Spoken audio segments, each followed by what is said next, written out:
Okay, and I want to welcome everyone to this caucus for the proposed concurrence on voter representation electoral systems. And I'm Barbara Klein. I'm the action chair for LWV Rogue Valley in Southern Oregon and co-lead on this concurrence project.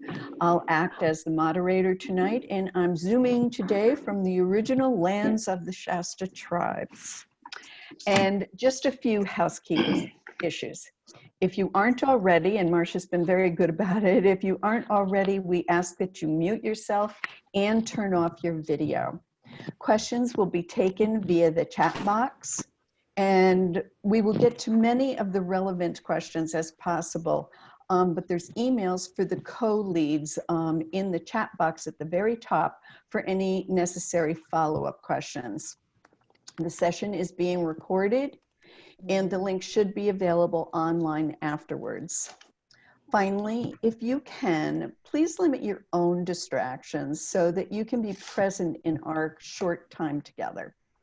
We need to say a few thank yous before we start. We want to thank our many caucus sponsors: Leagues of Colorado, Pennsylvania, Maine, Utah, South Carolina, Wisconsin, Montana, Tennessee, Arizona, Vermont, Boulder County, Colorado, Sacramento, CA, Saratoga County, New York, my state of Oregon, and Washington State. And just a reminder, these are our caucus sponsors, but we do have many others that are supporting this concurrence.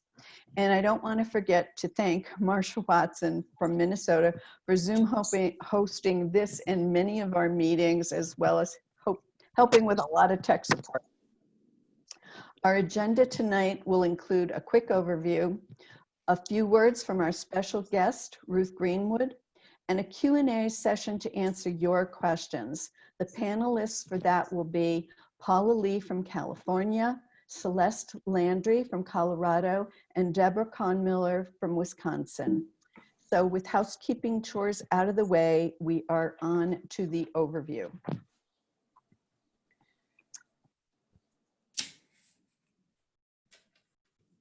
We hope we are on to the overview. There we go. Okay. We want your help and support at the convention to pass this important position. Tonight's overview should give you all you need to vote yes. On screen is the position in brief. Any bold emphasis on these slides is just for presentation.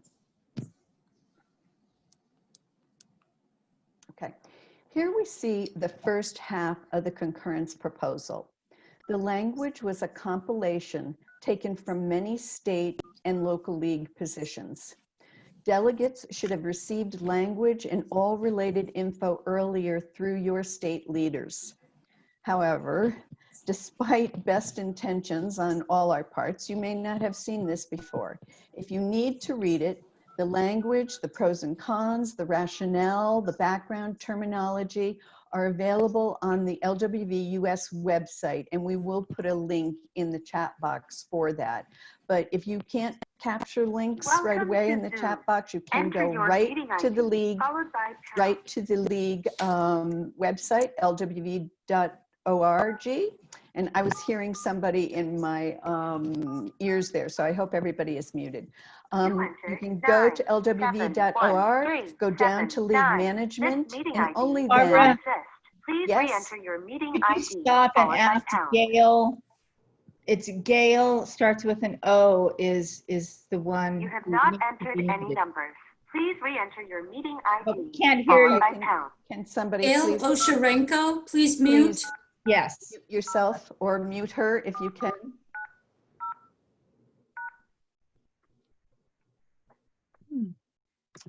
Okay. Enter your participant ID followed by pound.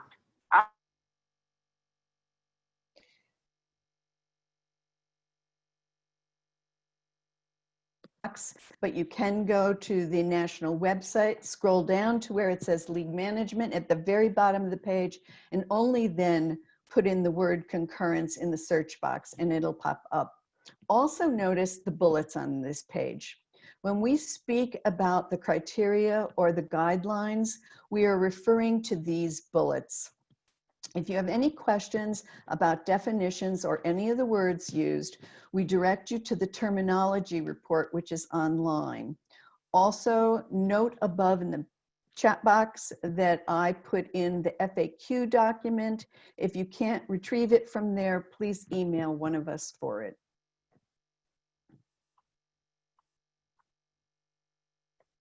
This is the second half of the language.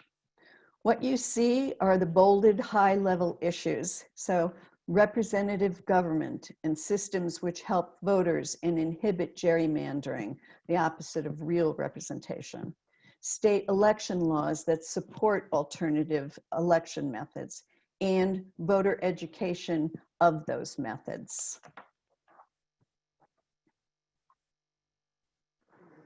Today's most important 6 takeaways are these, and that's what we want you to leave with tonight. One is the goal to enhance representation for voters. The only way to do this is through the electoral systems, meaning how winners are determined. 2, no election method is perfect. As such, we don't single one out over the other. We aren't debating them, but simply ask leagues to use the criteria to determine the best options for increasing representation in their communities. 3, this position gives leagues without a position a basis on which to support greater voter representation through alternative election reforms. A yes vote equals support of best practices that improve representation. And again, I hope everybody will please mute themselves or end their video as well. 5, league leader Carrie Chapman, founder rather, not leader, founder Carrie Chapman Catt believed in this cause, declaring that representation in proportion to voter views is the natural extension of suffrage. And finally, the public expects the league to have positions on election-related issues. And to paraphrase a video I saw recently, participation in democracy is not just about voting. We have to participate in the design of the rules of the game. So let's make history, ensuring more voices for voters. And even though we're meeting virtually, our 100-year birthday convention can provide something meaningful for years to come. Make votes count, yes. And more importantly, make votes count towards enhanced representation. That's electoral democracy. And a few leftover points.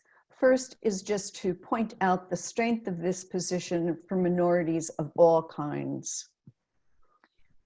Second, just a reminder that in the league, a concurrence needs 2/3 of a vote to pass. We hope you and your fellow state delegates will all support this. It's a time when every vote truly counts. And we understand that while there's over 3,000 people registered for this convention, 1,400 are delegates, which means we need about 924 yes votes. So every vote really does count.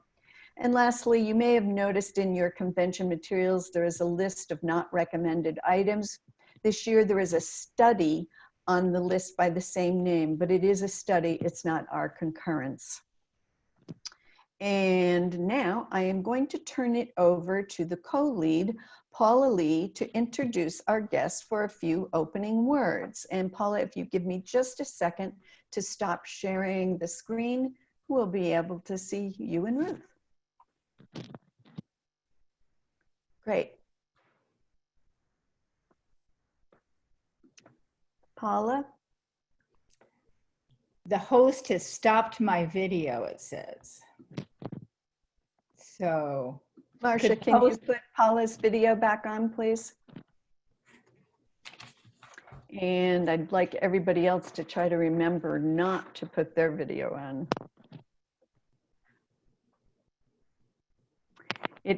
If you wonder why we're going slow, when there are so many people here, it's hard to find It is hard to find the participants. Okay, I think I got you, Paula. Okay. Good.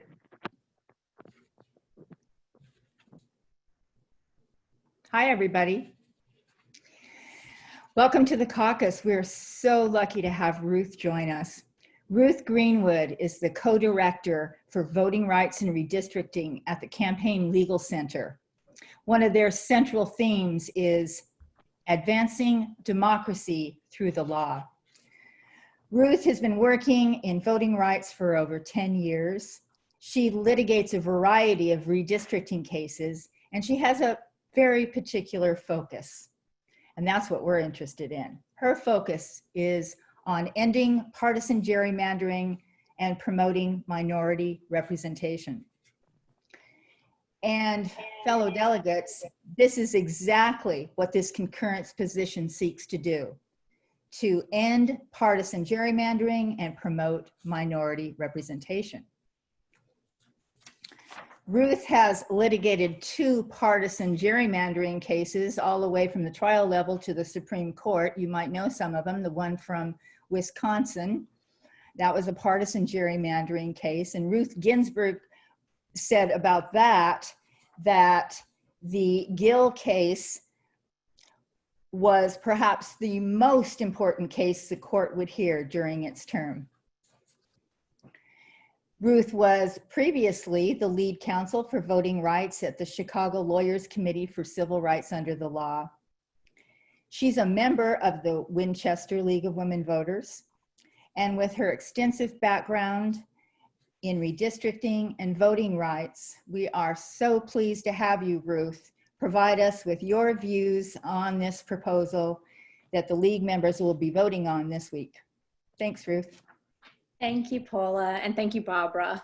Hi, everybody. I saw some of you a couple of years ago in Chicago at the National Convention, and that was, I believe, the day that Anthony Kennedy retired from the Supreme Court.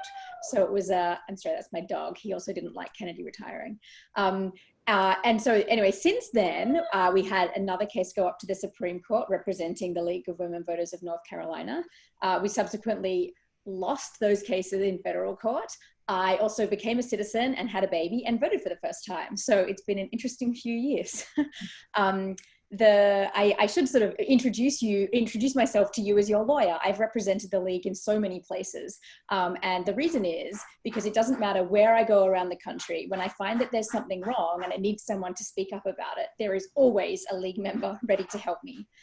So for example, after the decision in the Wisconsin Whitford case, the court said we needed to go and find more plaintiffs. I called up Erin Grunzy in Wisconsin and I said, do you have some people who'd be interested? And the next day I got like hundreds of emails from people wanting to help out. So I really appreciate that the League has been such a leader for so many years on the right to vote. I think that concurrence today is really focusing on the right to a meaningful vote. It's not just that you can go and check a box, but it matters that the people on the ballot can actually reflect you and represent your interests. And that's where we get into discussions of electoral systems. So I know that some of the questions that have been coming up were asking about whether this is covered in the principles and if there's problems with what we have right now. Well, I think that this goes beyond what's happened in the last 100 years with the League. This is about, as everyone has said, focusing on representation, not just on the enfranchisement and ability to vote. And in terms of the current system, it really just gives options. So this would allow the League to support something like the Fair Representation Act nationally, something that would give more choice in terms of the way that we structure our electoral systems. As Paula mentioned, I try to focus on getting partisanship out of districting, and we have some ways we can do that through independent commissions that many of you have worked on and done gathering for. But something like this would mean you can even go beyond that to something like multi-member districts. And then also, you know, I care about minority representation, as do many of you. And it's not just racial and ethnic representation, although it is. It's also ideological representation and gender representation. And that's in terms of electing people that look like you and also people that actually represent your views. So this, I think, is absolutely fabulous. I'm so excited to be here, and I'm happy to help you out if I can with answering any questions. Great. Ruth, thank you so much. I'm so glad that you are not only our lead lawyer in a way, but also a new member. Thank you so much for all that you're doing. It's very exciting to have you here. And I hope you'll stay with us to answer other questions as well. And now we're going to turn to the Q&A, and let me remind everybody, and if their audio and video are not on, they should be as well. And let me remind you that our panelists for this segment are Paula Lee from California, Celeste Landry from Colorado, and Deborah Conmiller from Wisconsin. And I'm going to ask them to all keep their mics open so that they can weigh in on any questions that they might wish to. And remember, questions should be written in the chat box. And I actually got one before we even opened up our caucus tonight. So I'm going to start this one out. And I actually think our three panelists might all want to weigh in on this one. It was, why shouldn't states just do their own studies? Why do we need a national position? And Paula, do you want to start? I'll start with that one. We need a national position because we're an organization that operates at 3 levels of government. And this position would apply to the national, state, and local level. There, as Ruth mentioned, actually, she mentioned the Fair Representation Act, which is federal legislation that the League of Women Voters at the national level could take a position on if we adopt this concurrence. So it's very important that we are able to look at electoral reform and enhance voter representation at all levels of government. Okay, Deborah, Celeste, did you want to weigh in on that one as well? This is Deborah. I will say that in Wisconsin, we've long held a position on representation, but I think this position is a position not only that states like Wisconsin can use, but all states, those with and without positions, would finally have an opportunity to speak toward representation, where right now, not all states do have that opportunity. Mm-hmm. Celeste? I think Paula and Deborah have said it very well. Okay. Okay. Here was a question that came in. You don't single out one method, and that is very true that we are not doing that, but do clearly come out against the most common system in our nation and states, winner-take-all plurality districts. Tell us more about that. Could I answer that one? We actually, we aren't coming out against plurality voting. We're really not opposing any system. And currently, a lot of league members may think we support plurality voting, but we've never studied electoral systems at the national level. And so we really don't have a position at all.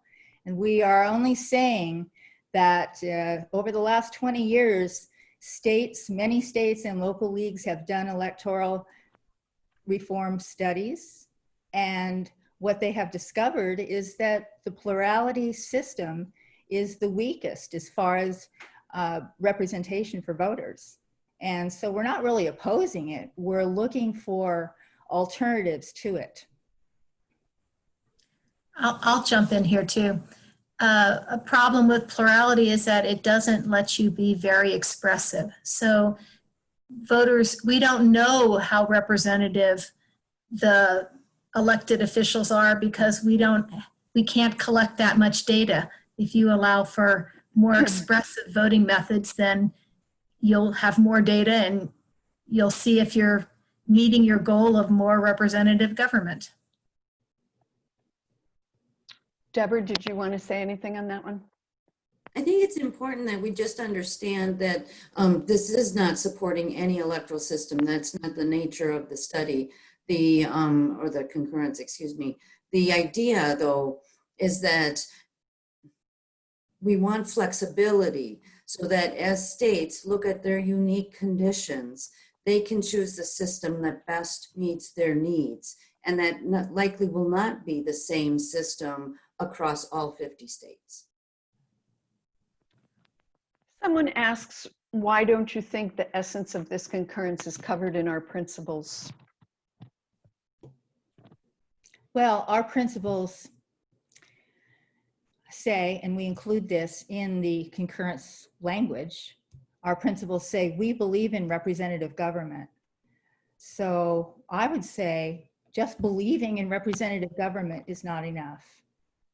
We need to have a backup. We need to back it up with these principles, this criteria that leads us to a more representative government. Because just believing in it, it's not enough. Voters want more. They want to be able to be empowered.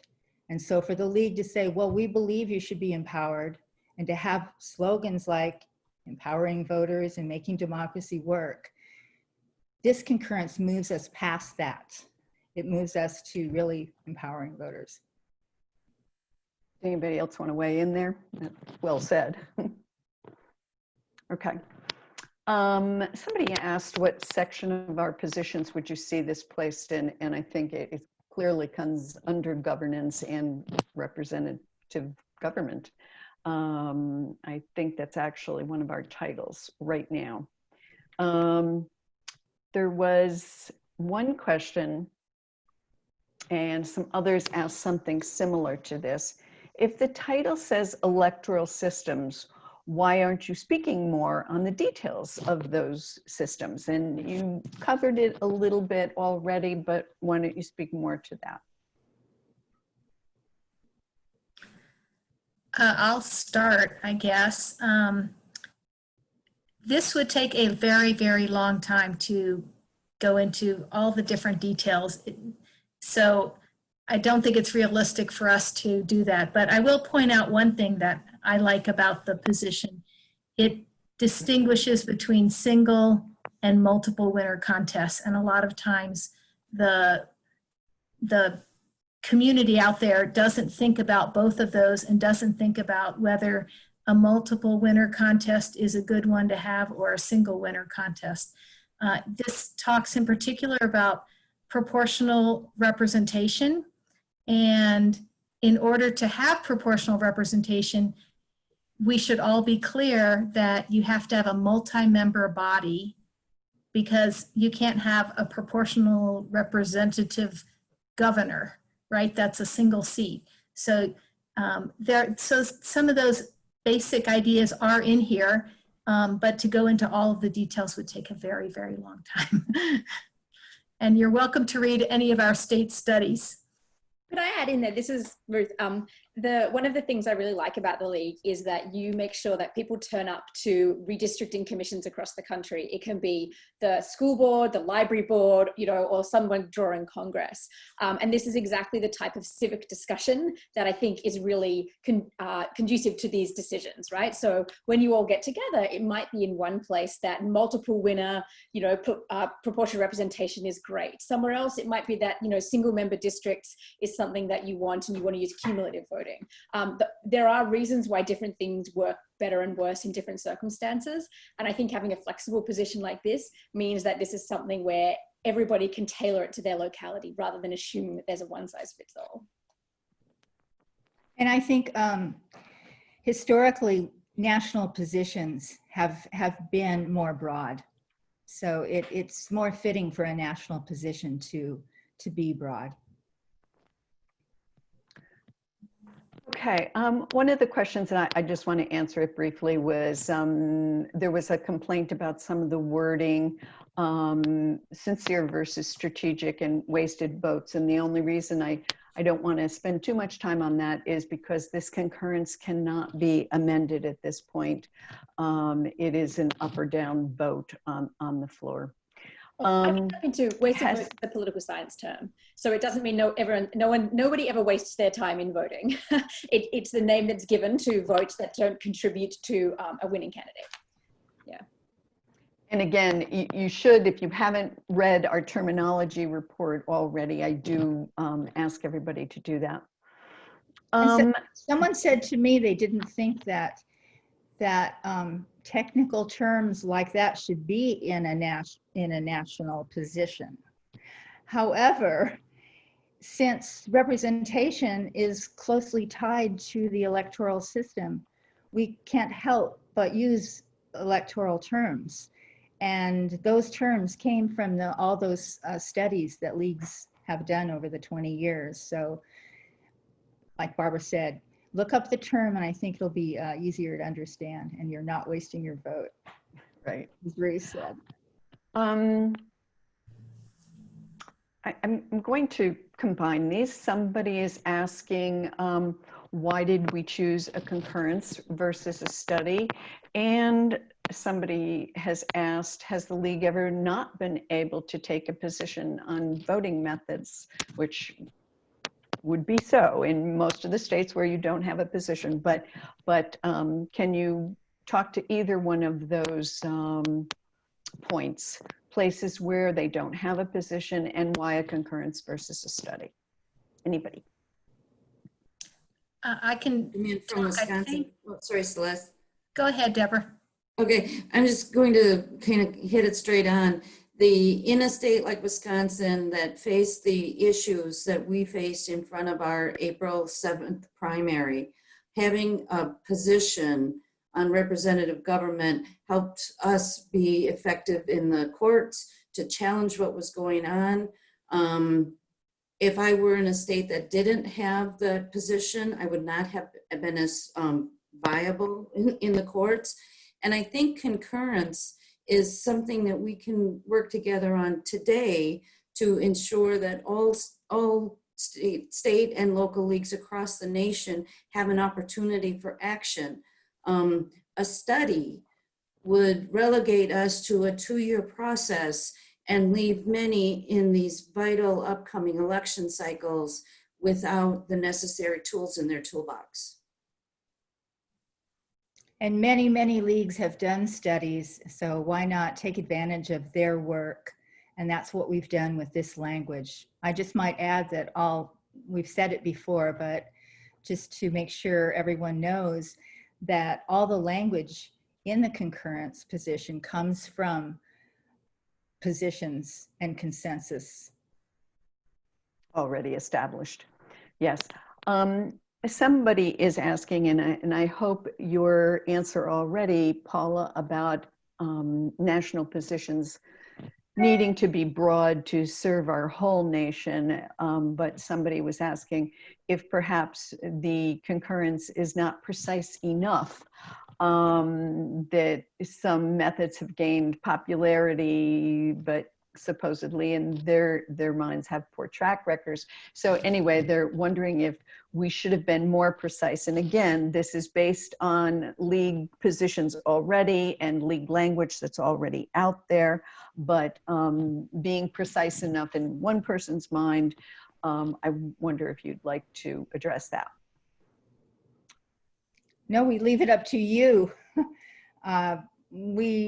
I'll say it again, we deliberately did not choose to include a particular electoral system because every community is different and every situation and political environment may call for something different. And actually league members that don't have positions and haven't looked into these issues, I think would find it very interesting to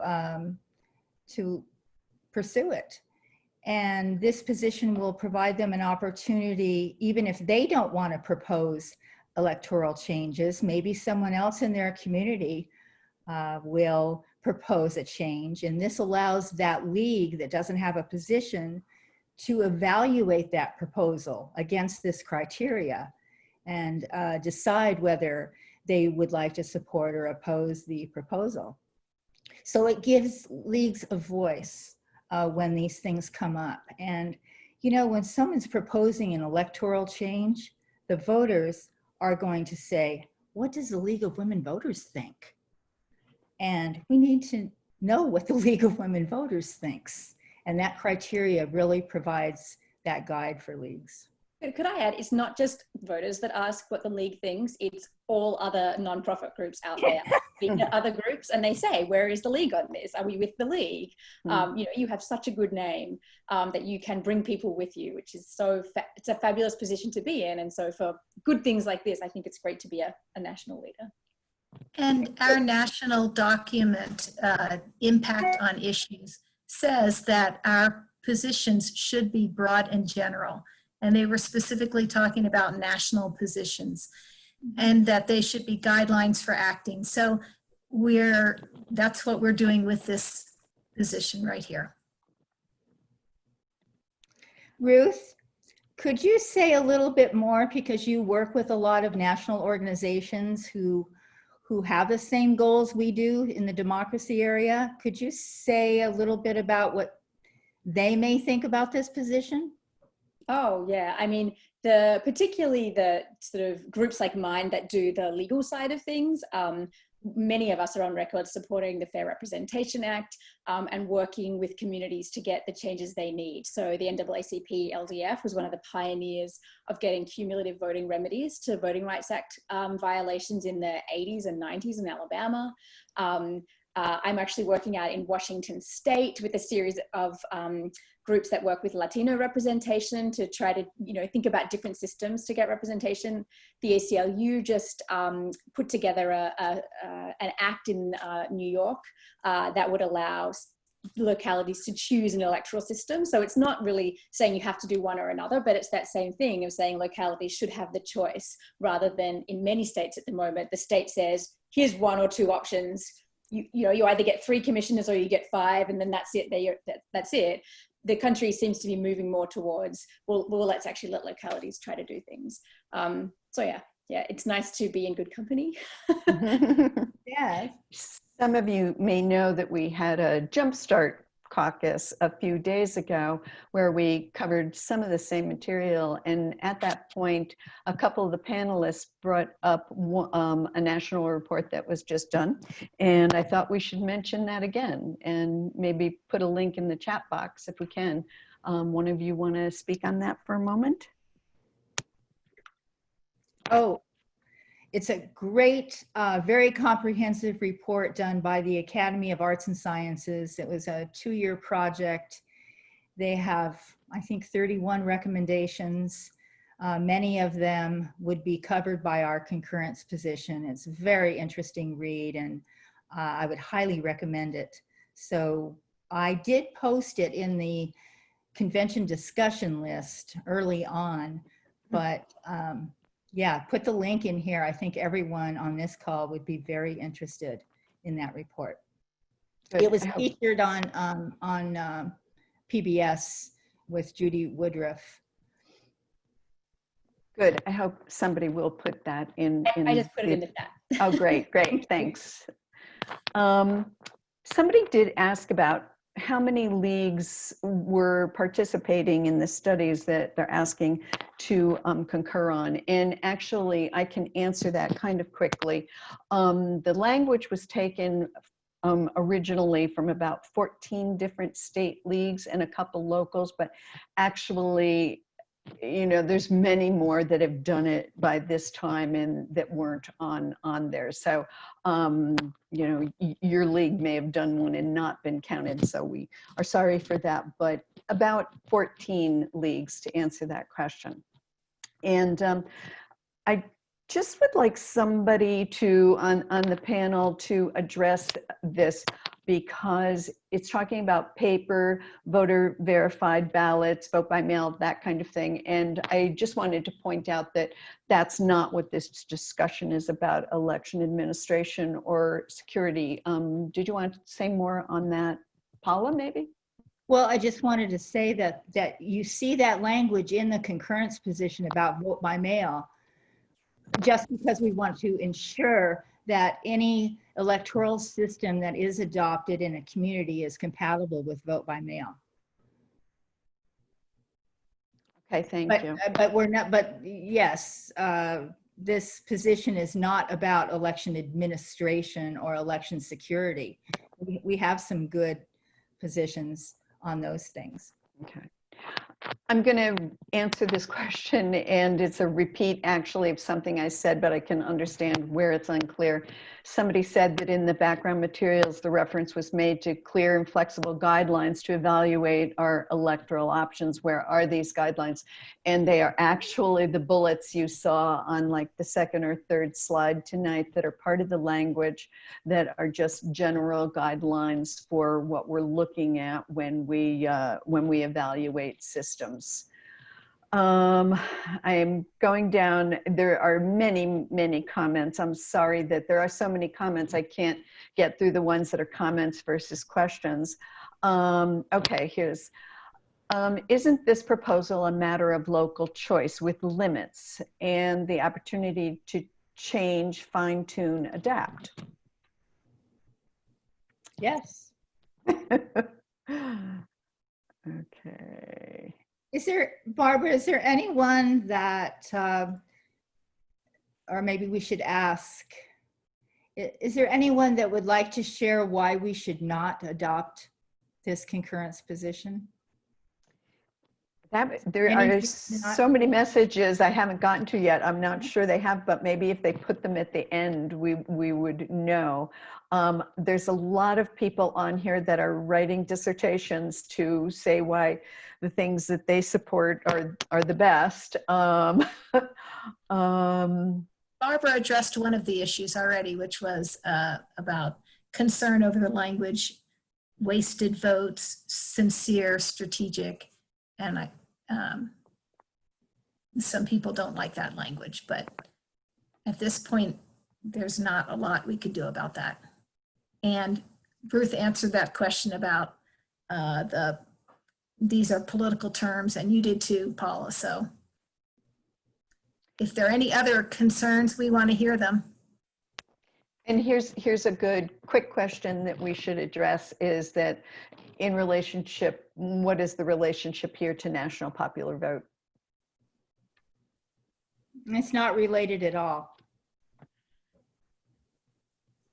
The Electoral College is actually 51 different elections, and I believe Maine is going to be using ranked voting for their presidential election. So the other 50 states will be using plurality. So it's only effective within your state or how you want to do it. We're still going down here, sorry. A couple people have put in support for ranked choice voting, things like that, just asking if that's an option. And yes, and then a few other people have mentioned, you know, other approval and score or a star. And, you know, yes, there's many more, and those would all be available for review. Do all the states, go ahead. One person was saying, since this is such it's such a deep topic, wouldn't somebody need to do, a league need to do maybe a mini study before advocating for one? And I would certainly recommend educating yourself about voting methods using these guidelines, but absolutely, I think the more people who understand the different voting methods and the advantages and disadvantages of each and what works for your community, the better you can get it adopted and try it out. And we won't learn things unless we actually try them out. I'm so glad you said that, Celeste, because that was the whole idea behind this concurrence, that you have the position, but when you go to evaluate it for your own community, you're going to use the information and the guidelines in general to figure out what increases representation in your community. So I'm very glad that you answered that. Anybody else want to talk about that while I'm trying to scroll down here? Deb McDonough says that Maine is probably not using RCV for the presidential election because opponents have filed a petition. So A lawsuit got filed against that petition today as well. So up in the air. Also, it's on the ballot in Alaska this year as to whether they'll use ranked choice voting for presidential and other elections. And there's a petition circulating in North Dakota and Arkansas to use RCV for state and federal elections. And your state?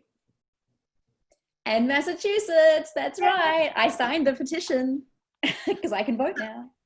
Barbara, could you talk a little bit about when the motion will be made for the concurrence, or maybe Paula, and then the discussion, the voting? Yes, and we will get to that in a moment, but here's one, and don't let me skip it, Celeste. But one of the leaguers said that their league members prefer studies to concurrence because it gives everyone a chance to weigh in rather than to take it or leave it approach. And, you know, I hope that we've kind of answered that a little bit, because we don't expect anybody even if this is a position, we don't expect anybody in their own community not to evaluate this seriously for whatever they're doing. So it's really like you're not taking or leaving anything that's going to affect your community immediately. Would anybody else like to discuss that as well? I would just reiterate that concurring with this voter representation position gives your league the opportunity then to make that evaluation study happen in the absence of a position on an electoral system. If you don't have anything, then your group, your team members that are going to be studying won't have the guidance they need to really understand what they should be looking at as they look at methods for methods of proper electoral systems that meet the needs of that specific community, locality, state.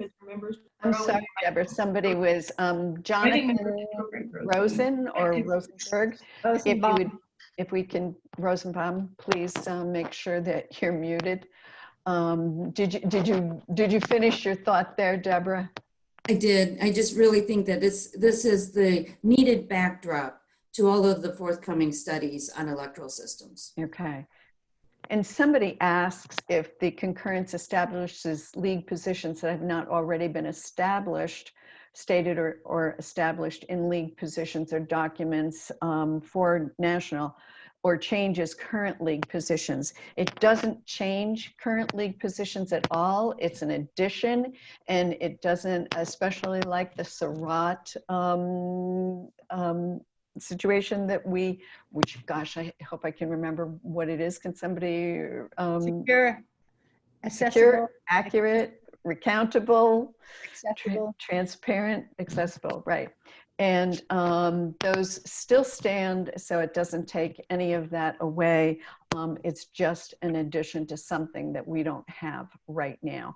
And can we get back now to Celeste's question? And I'm gonna, Paula, I will let you talk about that so that I can scroll down through the questions a little bit more about when this will be up for a vote, when we'll debate it, and so on and so forth.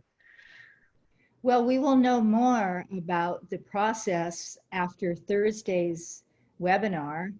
However, the way it looks now, the debate on our national program will happen on Friday. The current program proposed will be presented, and then the not recommended items will be moved for consideration. And what that means is, if the National League has not recommended your item, if it's on that list, and you would like to have the league delegation, the delegates debate it, you need to move for consideration to debate. And that's a vote that takes 50%. And those items that are moved for consideration will be added to the items that will be voted on. Voted on probably on Saturday. After they discuss the not recommended items, the chair will open the motions for concurrences. And we have 2 concurrences, ours and the New Mexico concurrence on federal lands. And those motions will be made. And then depending on if the time of day and what the chair decides to do, I would guess the debate would begin right then. It may carry over till Saturday, but after Deborah Cronmiller, we've asked Deborah from Wisconsin to make the motion. After she makes the motion, she will speak in support of it, and then the opposition can speak, and it will just go back and forth, just like it, for those of you who have been to a national convention, just like it's done on the floor of convention with pro and con mics. The unknown part is what we're calling the Jeopardy part. We don't know how people will get in line for pro and con comments. We'll find that out, I think, on Thursday. How will the chair call on us? And how will we line up? So we'll know more then. And somebody has asked that, or stated that they thought amendments could be made to concurrences on the floor. And I would say that we thought so too, and we have asked this question probably 3 different times, and we are told that that will not be the situation. So as far as we understand, that is not available, and it says it in the rules as well. Yeah. Okay. Gosh, there are so many comments. I'll share one comment that came in from California's former state president, who's worked a lot on redistricting. And that is back to the question of, well, why can't we just use our principles?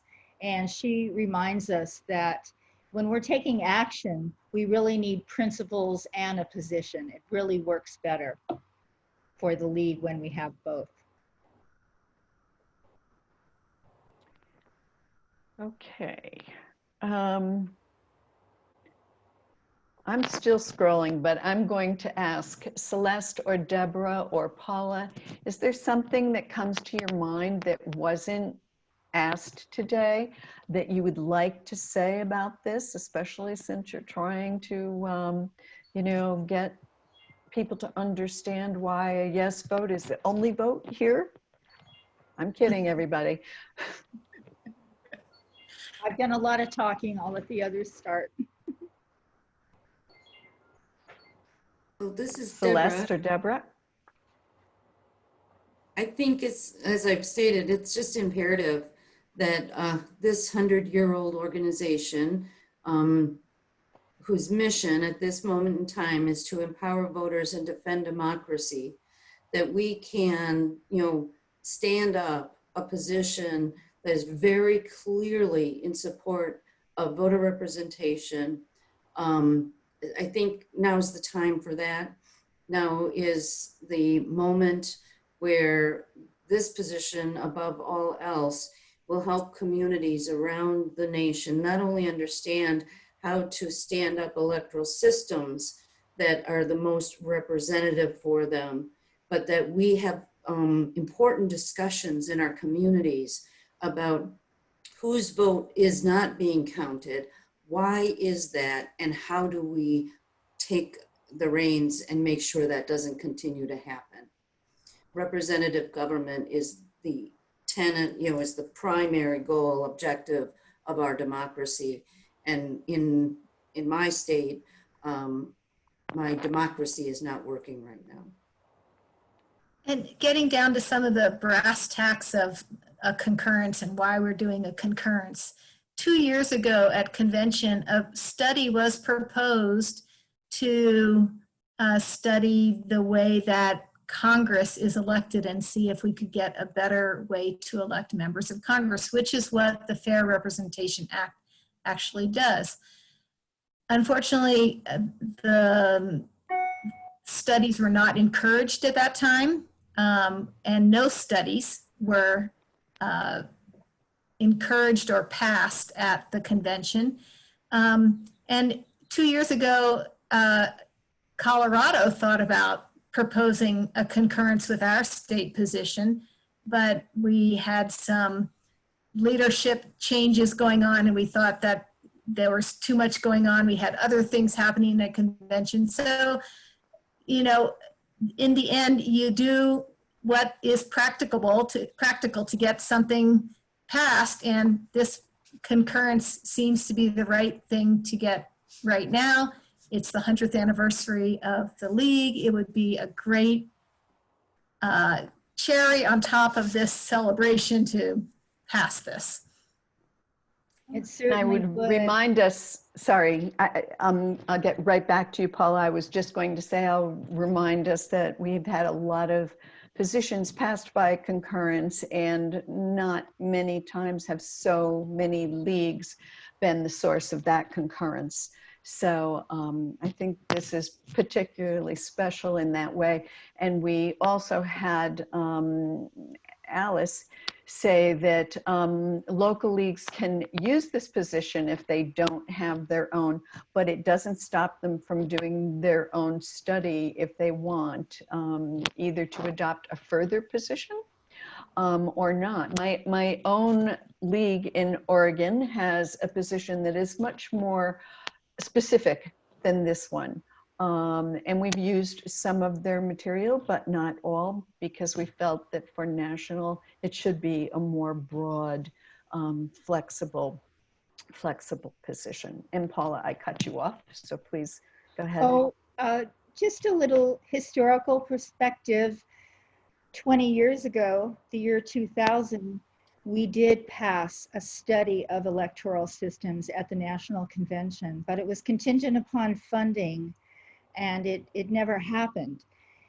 And so ever since then, for the last 20 years, or last 10 conventions, we have proposed studies in different ways. We've proposed a study of proportional representation. We've tried it in different ways to narrow it rather than a big, huge study on all election systems, because we found out in California when we did that it turned into a 2-semester college course. So we've tried to narrow this over the years.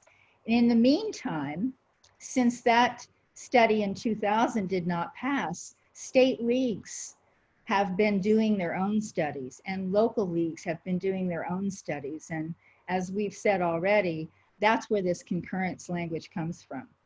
So we're just using the work of those leagues to develop a position that all leagues can use that's broad. I quite like this statement from Mary Lee of Omaha. Is the cut to the chase on this that we're voting on supporting increased representation for voters as part of empowering voters defending democracy, and then it's up to the state and local leagues how to hash it out. That sounds just right. Thank you, Mary Lee. Perfect. Yes, a good statement. And there was somebody else that said, you know, that they think that we need to keep this discussion on the concurrence at 10,000 feet and not get into the weeds, and that what Deborah said is the way to go. And what Ruth just read about the cutting to the chase part is very, very true. What we're trying to do with this is to show that we believe in increased representation and that there are alternative ways to address it. So I just wanted to add that in. We may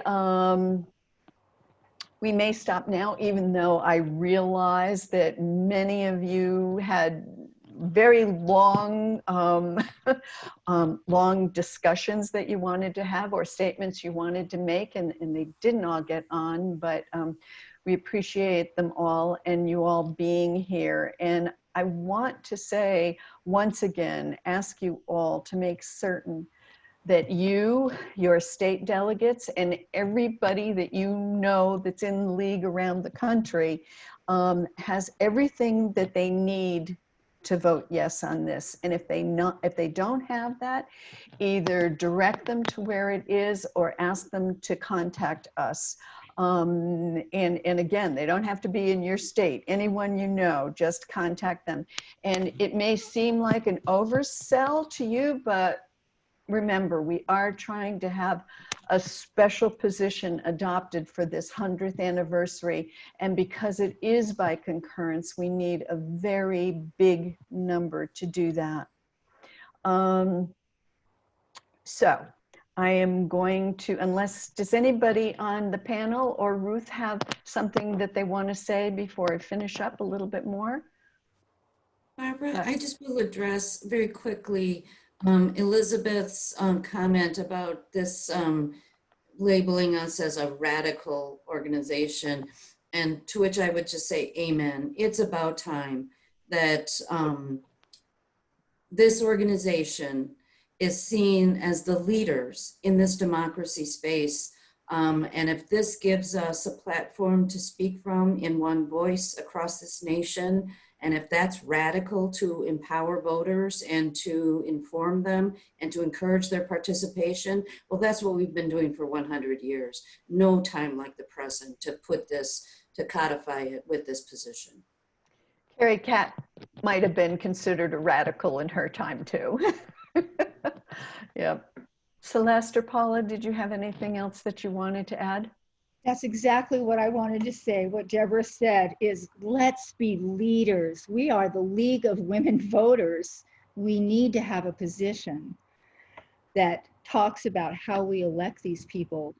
We count on these people for public policy, all the public policy that we care about, climate, education, reproductive choice, all the things we care about. We must be involved in how these people get elected and how voters get represented. It's just natural for the League of Women Voters. And I think it's been a long time coming. So I think it's just the right time, the next 100 years, bring us into the 21st century, please.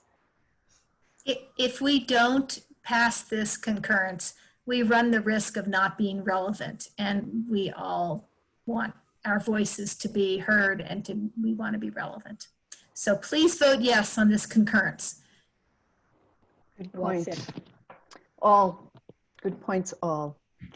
If we were all together right now, I would ask for a round of applause for all of our speakers. But because we're in this virtual world of ours, I'm going to ask everybody, this is going to be nuts with almost 500 people here, but I'm going to ask you to open your mics and cheer or just clap and whatever to show our appreciation for all our Very nice. please do. Thank you. Very well done. Thank you. Very good. Thank you. Thank you. Thank you all. Thank you. Thank you, everyone. Thank you.